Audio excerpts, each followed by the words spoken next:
ഏത് മണ്ണിട്ട് വേണമെങ്കിലും ഈ കട്ട ഉണ്ടാക്കാൻ പറ്റും. പക്ഷേ ഈ ചുമന്ന മണ്ണിട്ടുണ്ടാക്കിയാലേ അതിൻ്റെ ക്വാളിറ്റി മെയിൻറ്റെയിൻ ചെയ്യാൻ പറ്റത്തുള്ളൂ. തമ്പുരാൻ കട്ട എന്ന് പറഞ്ഞാൽ അത് തമ്പുരാൻ കട്ടയായിരിക്കും. ആ ക്വാളിറ്റി ഞങ്ങൾ അതിനകത്ത് യാതൊരു വിട്ടുവീഴ്ചയും ചെയ്തില്ല. ഇതിപ്പം അത്യാവശ്യം നിങ്ങൾ ടച്ച് ചെയ്ത് നോക്കുമ്പോൾ തന്നെ അറിയാം, നമുക്ക് ഇതിൽ നല്ല ഒരു തണുപ്പ് നമുക്ക് ഫീൽ ചെയ്യുന്നുണ്ട്. ഇപ്പം മേലിൽ താഴെ ഇട്ടാലും പൊട്ടത്തില്ല.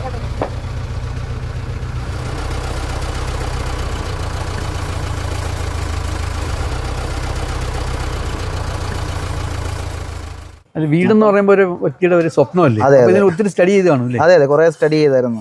എംബ്രിക്കിനെ കുറിച്ച് ഞാൻ കുറെ കണ്ടായിരുന്നു, ഒരുപാട് അടുത്ത് ഞാൻ പോയി നോക്കിയായിരുന്നു. അപ്പം അതിന് ഈ കട്ടയ്ക്ക് ഇങ്ങനെ ഒരു ഫിനിഷിങ് നമ്മൾ കണ്ടതുമില്ല. അങ്ങനെയാണ് തമ്പുരാനെ ബ്രിക്സി വന്ന് നോക്കുന്നത്. തമ്പുരാൻ ഇതെവിടെ? ഇത് പുത്തൂര്.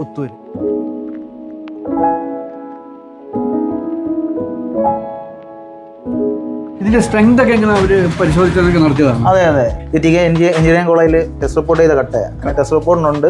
ഇവിടെ തന്നെ നമുക്ക് നല്ല സ്ട്രോങ് അല്ലേ? സ്ട്രോങ്, നല്ല ഫിനിഷിംഗ് ആണ്.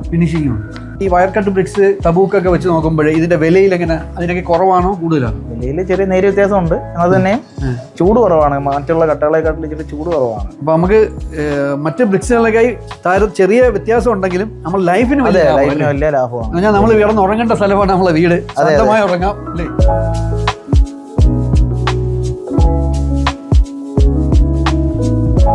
ഇതിപ്പം അത്യാവശ്യം നിങ്ങൾ ടച്ച് ചെയ്ത് നോക്കുമ്പോൾ തന്നെ അറിയാം, നമുക്ക് ഇതിൽ നല്ല ഒരു തണുപ്പ് നമുക്ക് ഫീൽ ചെയ്യുന്നുണ്ട്. അല്ല, വീടെന്ന് പറയുന്നത് നമ്മൾ അത്രയും എപ്പോഴും ചെയ്യുന്ന ഒരു കാര്യമല്ല. പിന്നെ നമ്മളിത് കെട്ടിക്കഴിഞ്ഞിട്ട് പിന്നെ ഒരു കാര്യങ്ങളില്ല. അപ്പം നമ്മൾ സ്റ്റാർട്ടിങ്ങിലെ നല്ല രീതിയിൽ ഒരു ഡിസിഷൻ എടുത്ത് കറക്റ്റായിട്ടൊരു ഡിസിഷൻ എടുത്ത് പോവുകയാണെങ്കിൽ നമുക്ക് എല്ലാവർക്കും നമ്മൾ ഇപ്പം പേഴ്സണലി ഉള്ള ഇത് വെച്ചിട്ട് നമ്മൾ സജസ്റ്റ് ചെയ്യാൻ പറ്റുന്ന ഒരു കാര്യം തന്നെയാണ്. നല്ല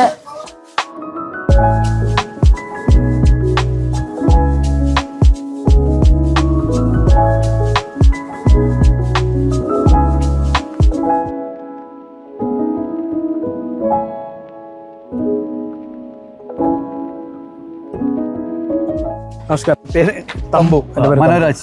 നമ്മൾ കൊല്ലത്ത് രാഹുൽ പറഞ്ഞിട്ടാണ് ഇവിടെ വരുന്നത്. രാഹുൽ അവിടെ ഒരു വീട് വെക്കുമ്പോൾ അവിടെ ഒരു പ്രത്യേകതരം ഒരു കല്ല്, രാഹുലിനെ എനിക്ക് അറിഞ്ഞൂടാ, വന്നപ്പോൾ കണ്ടപ്പോഴാണ് അത് തമ്പുരാൻ പുത്തൂരാൻ പറഞ്ഞ നമ്പർ തന്നു. അപ്പോൾ അവർ ഇവിടെ വന്നതൊക്കെ സ്റ്റഡി ചെയ്തു. നിങ്ങളെ മെയിൻ വർക്ക് ചെയ്യുന്നതിൻ്റെയൊക്കെ അവർക്ക് ഇഷ്ടപ്പെട്ടു. നല്ല ക്വാളിറ്റി, വൈഫിൻ്റെ ഒക്കെ പറയുന്നത് നല്ല ക്വാളിറ്റി ആയിട്ട് മെയിൻറ്റെയിൻ ചെയ്യും. എങ്ങനെയാണ് ഈ ക്വാളിറ്റി മെയിൻറ്റെയിൻ ചെയ്യുന്നത്, ഇതിൻ്റെ രീതികളൊക്കെ ഒന്ന് പറഞ്ഞു. ഇതൊരു ചെറിയൊരു ക്രഷർ യൂണിറ്റാണ്. ഒടിച്ചതിനെ പല തരമാക്കാം. അവിടെ ഒരു സൈസ് വീടും ഫ്രണ്ടിലൊരു സൈസ് വീടും.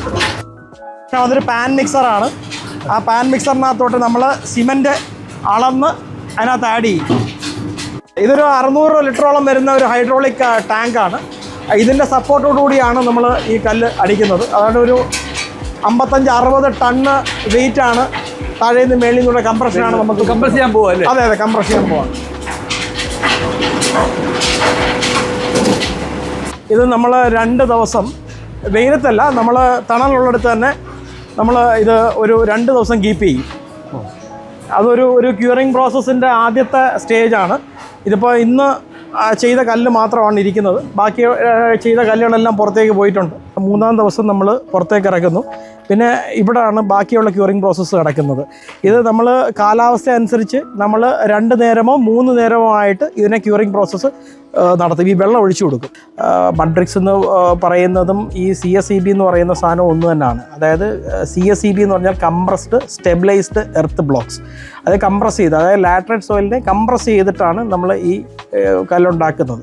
അത് ഒരുപാട് പേര് ഞങ്ങൾക്ക് എൻക്വയറി വരുമ്പോഴത്തേക്ക് ഇത് മഡ്രിക്സ് അല്ലേ, ഇത് വേവിച്ച കട്ടയല്ലല്ലോ, ഈ വയർ കട്ട് ബ്രിക്സിനെയാണ് ഉദ്ദേശിക്കുന്നത്.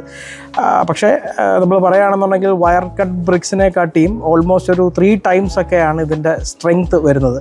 സാധാരണ വയർ കട്ട് ബ്രിക്സ് എന്ന് പറയുമ്പോഴത്തേക്ക് ഒരു 3 to 4 MPa വരുമ്പോഴത്തേക്ക് ഈ കംപ്രസ്ഡ് എർത്ത് ബ്ലോക്സ് എന്ന് പറയുന്നത് 10+ ആണ് ഇതിൻ്റെ കംപ്രസീവ് സ്ട്രെങ്ത് വരുന്നത്. അത് നമുക്ക് എവിടെ വേണമെങ്കിലും നമുക്കത് കൊണ്ടുപോയി സ്ട്രെങ്ത് ടെസ്റ്റ് ചെയ്യുന്ന എഞ്ചിനീയറിംഗ് കോളേജസിൽ സിവിൽ എഞ്ചിനീയറിംഗ് ഡിപ്പാർട്ട്മെൻറ്റിൽ കൊടുത്തു കഴിഞ്ഞ് കഴിഞ്ഞാൽ നമുക്ക് അതിൻ്റെ സ്ട്രെങ്ത് ടെസ്റ്റ് ചെയ്ത് അതിൻ്റെ സർട്ടിഫിക്കറ്റ് കിട്ടും. ഞങ്ങൾ ഒരു 3 months കൂടുമ്പോൾ ഞങ്ങൾ ഈ കട്ട റാൻഡമായിട്ട് സെലക്ട് ചെയ്തിട്ട് കൊണ്ടുപോയി ഞങ്ങളിതിനെ സ്ട്രെങ്ത് ടെസ്റ്റ് എടുക്കാറുണ്ട്.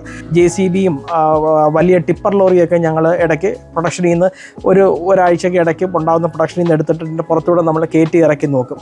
അപ്പോൾ ഇത് പൊട്ടുന്നുണ്ടോ അല്ലെങ്കിൽ ഉടവ് എന്തെങ്കിലും സംഭവിക്കുന്നില്ല, ഒരിക്കലും അങ്ങനെ സംഭവിക്കത്തില്ല. എന്നാലും ക്വാളിറ്റി ചെക്ക് ചെയ്യുന്നതിൻ്റെ ഭാഗമായിട്ട് ഇത് ചെയ്യും. എന്നാലും ഞങ്ങൾ ഒരു 3 മാസം കൂടുമ്പോൾ ഈ ഒരു സ്ട്രെങ്ത് ടെസ്റ്റ് ഞങ്ങൾ എപ്പോഴും ഇത് റൺ ചെയ്തുകൊണ്ടിരിക്കും. പുതുതായിട്ട് ഇൻട്രൊഡ്യൂസ് ചെയ്തൊരു പ്രൊഡക്റ്റാണിത്.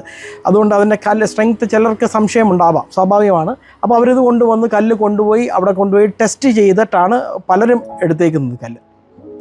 ഈ ക്വാളിറ്റി എന്ന് പറയുന്നത് ഇതിനകത്ത് ഏറ്റവും പ്രധാനപ്പെട്ട കാര്യം ഇതിന് നമ്മൾ ഉപയോഗിക്കുന്ന മണ്ണ് ഈ പറഞ്ഞ കണക്ക് ഒരു പശപ്പുള്ള ചെമ്മണ്ണ് തന്നെയാണ് ഉപയോഗിക്കുന്നത്. ആ മണ്ണിൻ്റെ ക്വാളിറ്റി കറക്റ്റായിരിക്കണം. ആ കറക്റ്റായിരിക്കുമ്പോൾ നമുക്കിതിൻ്റെ സ്ട്രെങ്ത്തും കിട്ടും. പിന്നെ ഉപയോഗിക്കുന്ന മെഷീൻ ഒരു 50 to 60